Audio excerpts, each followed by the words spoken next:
भारतीय जनता पार्टीचे नगराध्यक्ष मालवण नगराध्यक्षाचे अधिकृत उमेदवार शिल्पा यतीन खोत आणि इतर सर्व आमचे उच्च शिक्षित सेवाभावी संस्थांमध्ये कार्यरत असणारे सर्व उमेदवार आज मालवण शहरात गेले 10 दिवस निवडणुकीची रणधुमाळी चालू आहे आणि आम्ही सर्व सदस्य जे उमेदवार आहेत मी स्वतः डोर टू डोर प्रभाग जे 10 आहेत तिथे डोर टू डोर आम्ही सगळ्यांकडे पोहोचलेलो आहोत आणि पोहोचताना एक छान उदंड असा प्रतिसाद मिळतोय।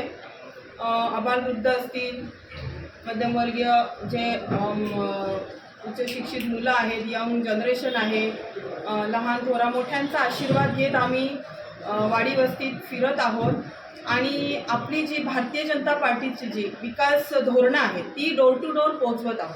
कारण आपल्या भारतात भारतीय जनता पार्टीची सत्ता आहे, राज्यात सत्ता आहे आणि कोकणात पालकत्व सांभाळणारे नितेशजी राणे साहेब आहे, तसेच कोकणचे सुपुत्र आपले रवींद्रजी चव्हाण साहेब, तसेच नारायणरावजी राणे साहेब कोकणचे भाग्यविधाते, या सगळ्यांच्या आशीर्वादाने आज सर्व उमेदवार डोर टू डोर ऑलरेडी पोहोचलेले आहेत। अगदी परवा आता इलेक्शन होणार आहे आणि खूप छान प्रतिसाद मिळत आहे। आपण विकासांविषयी, विकासाच्या धोरणांविषयी संपूर्ण लोकांपर्यंत ऑलरेडी पोहोचलेलो आहोत आणि जनता सदैव आपल्या सपोर्टिव्ह आहे असं तिथे एकंदर चित्र आम्हाला त्यांच्या आशीर्वाद रूपी दिसलेलं आहे। आणि निवडून आल्यावर आपण नक्कीच जनतेचे जे काही प्रश्न आहेत मग ते सर्वच आम्ही जाहीरनाम्यात दिलेले आहेत, प्रत्येक वेळी मी प्रेसमध्येही दिलेले आहेत।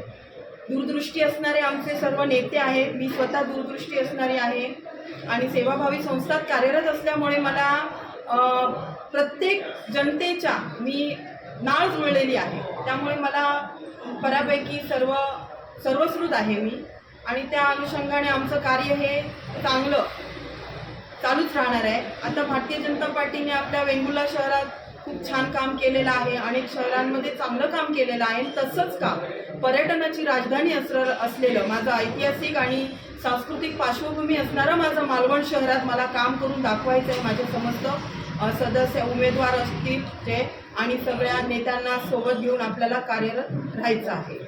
धन्यवाद। डोर टू डोर पोहोचत असताना आपल्याला छान प्रतिसाद मिळालेलाच आहे। काही विरोधक ज्यांनी भास करून आहेत आणि माझ्या जात प्रमाणपत्रावर कुठेतरी प्रश्न निर्माण करत आहेत, काही लोकांमध्ये संभ्रमावस्था निर्माण करत आहेत, तर ही संभ्रमावस्था मी ते प्रेस समोर फोडून टाकत आहे। मालवणची जनता सुज्ञ आहे, जात प्रमाणपत्रावर अजिबात लक्ष देणार नाही, त्यांना विकास आणि विकासाची धोरणं याला महत्त्व देत आहेत। माझे आबालवृद्ध जे काही माझे ज्येष्ठ माझ्यासोबत फिरत आहेत त्यांचा आशीर्वाद चांगल्या पद्धतीने आहे आणि त्याच पद्धतीने राहणार आहे।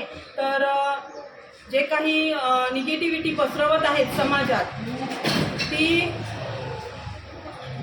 मी आता ही खोडून टाकत आहे प्रेस समोर। तर माझ्या मालवणच्या जनतेने या संभ्रमावस्थेला किंवा जे काही खोटं नाटं पसरवत आहेत समाजात ते तुम्ही लक्ष न देता येणाऱ्या निवडणुकीत भारतीय जनता पार्टीला तुम्ही चांगला सपोर्ट दिलेला आहे आणि तुम्हाला माहिती आहे की सत्तेतला असणारा पक्ष हा निधी आणि विकास कामात काहीच कमी करणार नाही आहे।